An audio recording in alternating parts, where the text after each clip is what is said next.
주님께서 여러분과 함께 루카가 전한 거룩한 복음입니다. 요한의 심부름꾼들이 돌아가자 예수님께서 요한을 두고 군중에게 말씀하기 시작하셨다. 너희는 무엇을 구경하러 광야에 나갔더냐? 바람에 흔들리는 갈대냐? 아니라면 무엇을 보러 나갔더냐? 고운 옷을 입은 사람이냐? 화려한 옷을 입고 호화롭게 사는 자들은 왕궁에 있다. 아니라면 무엇을 보러 나갔더냐? 예언자냐? 그렇다. 내가 너희에게 말한다. 예언자보다 더 중요한 인물이다. 그는 성경에 이렇게 기록되어 있는 사람이다. 보라, 내 앞에 나의 사자를 보낸다. 그가 내 앞에서 너의 길을 닦아 놓으리라. 내가 너희에게 말한다. 여자에게서 태어난 이들 가운데 요한보다 더 큰 인물은 없다.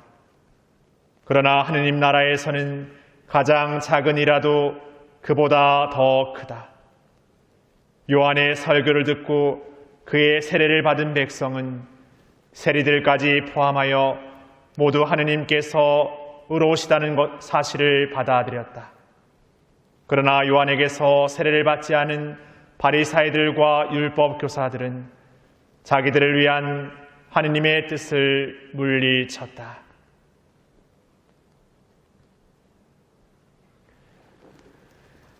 주님의 말씀입니다.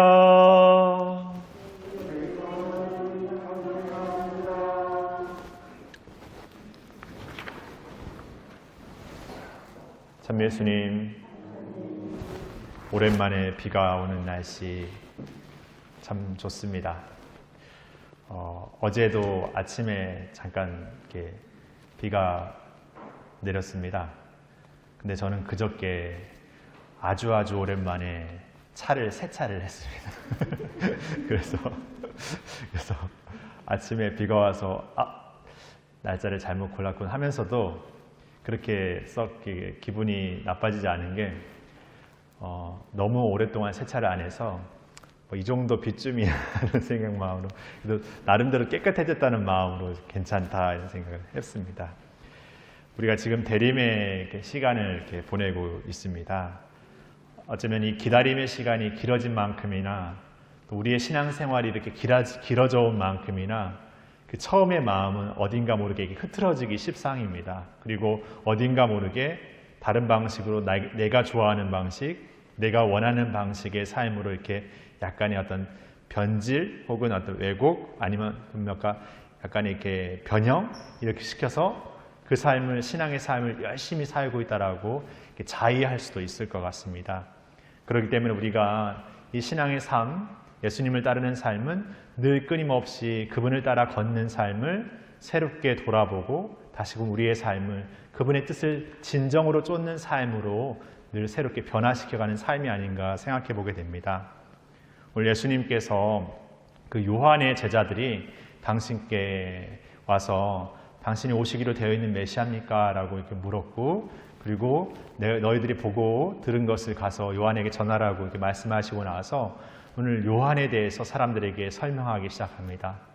여러분들이 광야에 무엇을 보러 나갔는지, 누구를 기다리러 나갔는지, 화려한 옷을 입은 자라면 저 왕궁에 있을 것이고 예언자라면 여기에 있다라고 말씀하시는 거죠. 그런데 요한은 그 예언자 가운데에서도 더 중요한 인물, 그냥 단지 예수님의 어떤 이야기를 말씀을 선포하고 전하는 삶이 아니라 그 사람의 요한의 어떤 삶의 전체가 예수님의 앞서 하느님의 길, 주님의 길을 닦는 사람이라고 표현합니다. 근데 그 요한의 그 사명이 오늘 우리에게도 주어져 있는 것이죠. 길을 닦는다라는 것은 단순하게 생각하면 그냥 어떤 청소하는 정도일 수도 있겠지만 없는 길을 만들어낸다라고 생각하면 청소 정도가 아니라 아주 공사가 될 수 있습니다. 공사라고 생각하면 생각하기만큼 아주 힘겨운 일이 될 수도 있고 때로는 버거운 일이 될 수 있고 때로는 불편한 일이 될 수 있는 거죠. 마치 우리가 예수님의 뜻을, 이 신앙의 뜻을 더 살려고 하면 할수록 그 길을 닦는 삶의 모습을 찾아가려고 하면 할수록 그 길을 내는 것이 버거워지는 것들이 더 보여지기 십상입니다. 그러나 우리가 예전에 제주도에 제주도를 이렇게 관리하고 다스리는 목사라고 표현했었는데, 그분들이 이렇게 와가지고 제주의 어떤 자연이나 이런 것들 안에 사람들이 이렇게 농사를 지으려고 하면은 뭔가 한 해 농사를 지어 놓으면은 이제 뭐 들짐승이나 아니면 어떤 누가 이렇게 들어와서 이렇게 뭔가를 이렇게 다 이렇게 헤집어 놓고 가는 일들이 종종 벌어졌습니다. 국리를 한 끝에 이게 제주에 돌이 많은 것을 해서 돌을 이렇게 쌓기 시작한 거죠. 밭도 돌을 쌓고 또 이렇게 무덤을 하게 되더라도 무덤을 훼손하지 않게 해서 이렇게 담을 쌓죠. 그러니까 어떻게 보면 그 돌이라는 것은 제주에서 이렇게 흔한 것이었는데, 그것을 통해서 이렇게 뭔가 우리의 삶의 터전을 이렇게 가꾸는 또 소중한 도구로 이렇게 사용되었습니다. 마치 그런 것처럼 우리가 어떤 길을 내는 과정 속에서 그 이전에는 나에게 그냥 아무렇지 않고 그냥 흔한 것이었을 어떤 것들이 하나하나 소중하게 여겨지기 시작하는 거죠. 저도 그런 체험을 좀 했습니다. 우리 성당에 와가지고 뒤에 이제 주차장이나 이런 데를 단장을 하려고 할 때 뭔가 이렇게 정리하고 나서 돌 좀 있으면 더 이렇게 약간 담을 이렇게 단단하게 쌓을 수 있겠는데 돌이 없는 거예요. 그래서 평소에는 길에서 흔한 그 돌 하나가 막 소중하게 여겨지는 거죠. 어디 갔다 오다 보면 돌이 보여지면 이게 하나 가져오고 막 이렇게 됐었는데, 마치 그런 것처럼 우리의 삶에서도 그냥 변변치 않다라고 여기고 그냥 두었던 어떤 일들이 내 삶에서 소중한 것들로 이렇게 드러나기 시작합니다. 우리가 무언가를 하려고 할 때.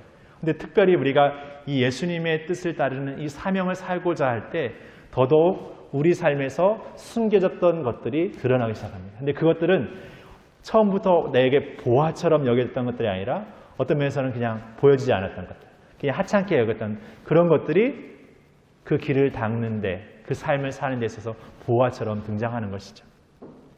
바로 그것이 어떻게 보면 우리 서로일 수 있습니다. 내 가까이 있는 사람들, 어떤 면에서 나와 늘 그냥 같이 사는 사람들, 늘 매일 있고 함께 있고 그냥 늘 살아왔기 때문에 같이 있는 그런 존재이지만, 그 함께 살아가는 그 존재를 보면서 우리가 그 한 사람 한 사람이 하느님의 모상인 존재고 얼마나 귀한 존재인지, 또 그 한 사람 한 사람이 우리 서로에게 주는 또 소중함이 얼마나 귀한지. 저도 오늘 이렇게 미사를 이렇게 봉헌하기 위해서 오기 전에 제실에 보면 이렇게 물잔이 이렇게 놓여 있는데, 오늘은 아주 따뜻한 물이 있습니다. 평소에도 이렇게 뭔가가 놓여져 있지만 오늘 더 그 물잔이 너무 감사하게 느껴지는 거예요. 어제도 있었고 그제도 있었던 물잔이었고 잔인데 더 그 물 한 모금이 감사하게 여겨지는 거예요. 마치 그런 것 같지 않은가 생각합니다. 늘상 우리 일상을 살지만 그 안에서 참 감사한 것들, 있어 왔지만 감사하지 못했던 것들을 감사하게 되는 것들, 그런 마음들을 우리가 찾아가는 것, 그런 마음들을 더 깊이 이렇게 느끼고 체험하고 살아가는 것, 그것이 바로 우리가 주님의 길을 닦는 것이고, 이 대림의 시기를 더 그분 안에서 잘 기다리기 위해서 귀 기울이고 또 그분께 나아가 머무는 그런 삶이 아닌가 생각해 보면서, 오늘 이 비 오고 어떻게 보면 촉촉한 날, 여러분의 일상 안에서 그러한 머무름과 경청과 기다림의 삶을 더 의미 있게 살아가는 하루가 되었으면 좋겠습니다. 잠시 묵상하시겠습니다.